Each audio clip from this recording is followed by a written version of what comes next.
देखो फिर से बता रहे हैं। सवाल है तुम्हारा, सीमा ने एक मोबाइल फ़ोन 25% घाटा उठाकर 1950 रुपये में बेचा। 30% लाभ कमाने के लिए उस मोबाइल को कितने में बेचना चाहिए? तो इसको सवाल बनाएंगे कैसे भाई। विक्रम 1950 दिया हुआ है, हानि 25% उठा रहा है, तो इसका पहले हम क्या निकाल लेंगे? क्रय मूल्य। तो लिखा, माना कि क्रय मूल्य 100 रुपया, इसीलिए विक्रय मूल्य कितना हो जाएगा? 100 घटाओ 25, 75 रुपया। अब लिखेंगे 75 रुपया विक्रय मूल्य, तो क्रय मूल्य कितना? 100 रुपया, इसलिए 1950, 100 गुना 1950 बटे 75, ठीक है। अब काटो 25 चौका 100, 25 दिया 75, और ये काटिएगा 3 छक 18 और 3 पचे 15, 0।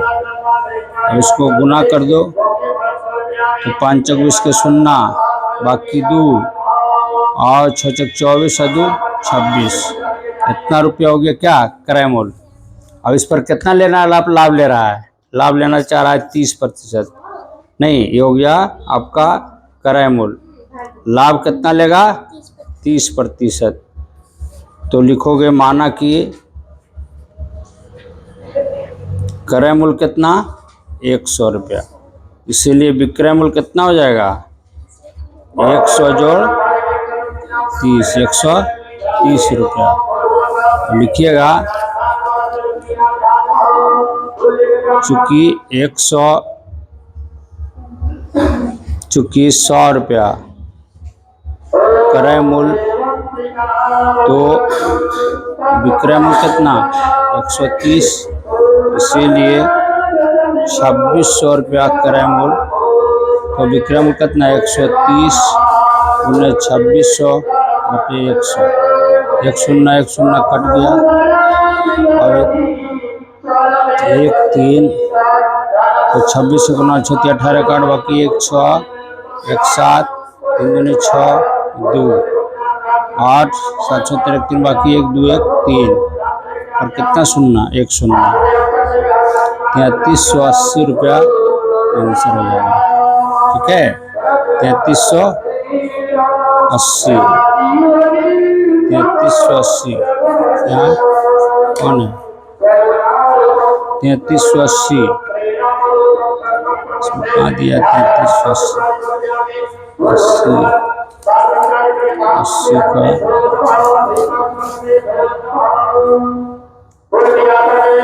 गलती दिया, 3380 होगा। कितना होगा? 3380 का ऑप्शन होना चाहिए, नहीं है, 80 में ही नहीं है। 80 तुम्हारा है 4, 80 होगा, 3380, समझ गया? यही आंसर हो जाएगा। अब आइए 81 नंबर। 81 नंबर क्वेश्चन कहता है तुम्हारा, अमित ने अंकित मूल्य में 10% की रियायत पर एक पुस्तक खरीदी। यदि अंकित मूल्य 600 रुपया था तो उन्होंने कितना भुगतान किया? तो लिखिए, 600 का 10 बटे 100 काट दो इसको, तो 10 छक 60, कितना? 10 छक 60 रुपया क्या हो गया? ये रियायत किया, इसीलिए विक्रय मूल्य कितना हो गया? विक्रय मूल्य हो गया 600 घटाओ 60 रुपया, 0 हो जाए 4, यहाँ जाए कितना? 5, कितना होगा? 10 में से 0 0 10 हो जाए 4, ये 540 रुपये। कितना हो गया? हो गया आपका 540, ठीक है। कितना हो गया? 540। अब आइए 540 ये वाला आंसर। देखो सवाल नंबर कितना है? 81। 81 के बाद आइए 82। 82 तुम्हारा क्या है? 2 मेज तथा 3 कुर्सियां का मूल्य 5600 रुपया है। 6 मेज तथा 9 कुर्सियों का मूल्य क्या होगा? तो लिखिएगा, 2 मेज तथा 3 कुर्सी है, तो लिखोगे चूँकि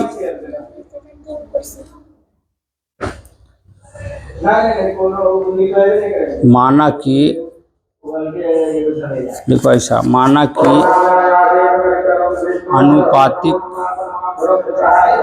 संख्या बराबर x, इसीलिए दो मेज है, इसीलिए मेज कितना है 2 गुने x।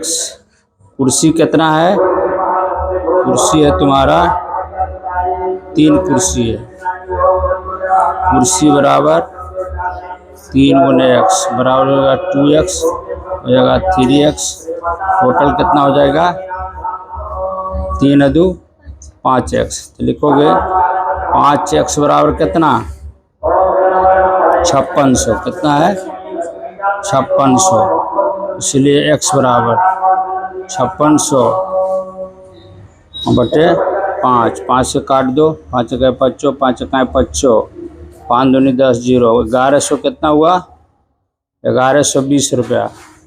तो 1120 रुपया हो गया, 1120। तो मेज बराबर कितना हो गया, मेज बराबर हो गया तुम्हारा 2x। तो मेज कितना है तुम्हारा 2 गुना 1120 होगा 0, 2 दूनी 4, 2, ये हो गया 2240 रुपया मेज।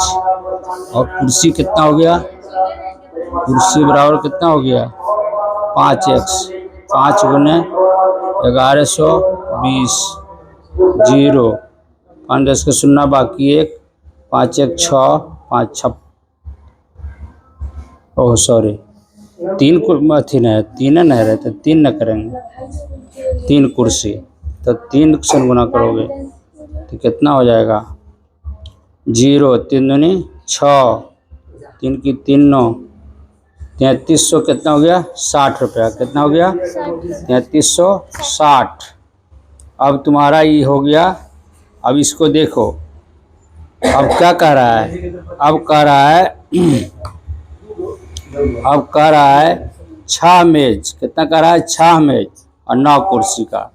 तो मेज का कितना हो गया, देखो चूंकि 2 मेज का कितना दाम है, चूंकि 2 मेज का दाम कितना है भाई 2240, इसीलिए कितना है तुम्हारा 6 मेज है, कितना है 6 मेज।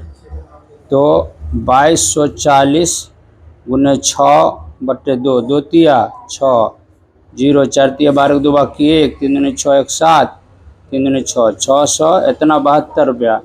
अब क्या कह रहा है, अब कह रहा है तुम्हारा 9 कुर्सी है, तो लिखोगे 3 कुर्सी का दाम कितना, 3 कुर्सी का दाम हो गया कितना भाई, तो 3360 रुपया।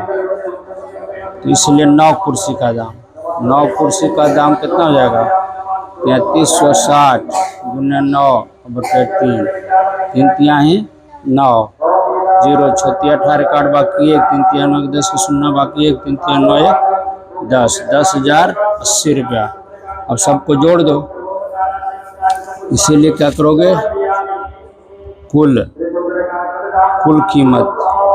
कीमत बराबर कितना हो गया 10,080 जोड़ 6,720, 10,080 और में जोड़ेंगे 6,720, 0 8 10 का 0 बाकी 1 7 1 8 6 1 16,800 रुपया आंसर।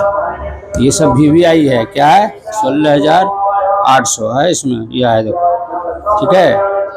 अब लास्ट क्वेश्चन है वो और है तुम्हारा, लास्ट क्वेश्चन है तुम्हारा, एक पुस्तक 270 रुपया में बेचने पर 20% का लाभ होता है, तो पुस्तक का लागत कर रहा है निकालने के लिए। तो 83 देखिए 83, तो विक्रय मूल्य आपको दिया हुआ है कितना भाई 270 रुपया, लाभ कितना ले रहा है, लाभ ले रहा है 20%, कितना ले रहा है 20%। तो इसका क्रय मूल्य निकालिए, माना कि क्रय मूल्य कितना 100 रुपया। इसीलिए विक्रय मूल्य कितना हो जाएगा?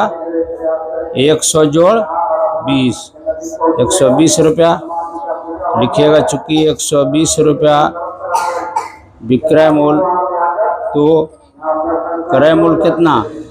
100, इसीलिए 270 रुपया विक्रय मूल्य। तो क्रय मूल्य कितना? 100 गुने 270 बटे 120। काट दो इसको, 3 से काटो, 3 नंबर 27, 3 चौक 12, 4 से 25, 25 नंबर 2 25, 225 रुपया आंसर, 225। समझ में आया है? इसको अभी 1-2 बार बना कर फिर आगे बढ़िए। ठीक है, चलो जाओ। ऐसा हिसाब जवाहर नवोदय विद्यालय में अक्सर वहाँ पूछा जाता है। और कौन है?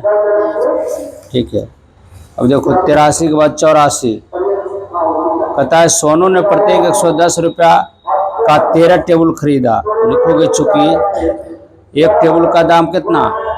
एक टेबल, ये ना सवाल। हाँ, तो देखिए एक टेबल का दाम कितना है? 110 रुपया। 13 टेबल है, इसलिए 13 टेबल का दाम 110 गुने 13, 11 गुना 13 करो, 3 की तीनों, 3 की तीनों, 1 की 1 को, 1 की 1 को 3, 3 1 4, 143, 1430 रुपया हो गया। कितना हो गया? 1430। प्रत्येक कुर्सी की कीमत 65 रुपया है। 13 को टेबल खरीदा, प्रत्येक कुर्सी का कीमत 65 रुपया है, तो इसी राशि से वह कितनी कुर्सियाँ खरीदेगा? तो 1400, एक कुर्सी का दाम 65 रुपया है, तो लिखिएगा चूँकि 65 रुपया में एक कुर्सी। ठीक है, इसीलिए कितना है? इसीलिए 1430 रुपया में, तो 1 गुना 1430 और बटे 65 कटेगा हैं, 6 बार में कटेगा, 5 से काट दो ना, तो 13 पचा 65 और 5 से 5 दूनी 10 और 5 40 और 5 36, 13 दूनी 26, 13 से फिर कट जाएगा, 13 दूनी 26, 2 6, 13 दूनी 26, 22 कुर्सी होगा। कितना होगा? 22 कुर्सी आंसर है। हाँ, समझ में आया? चले जाइए।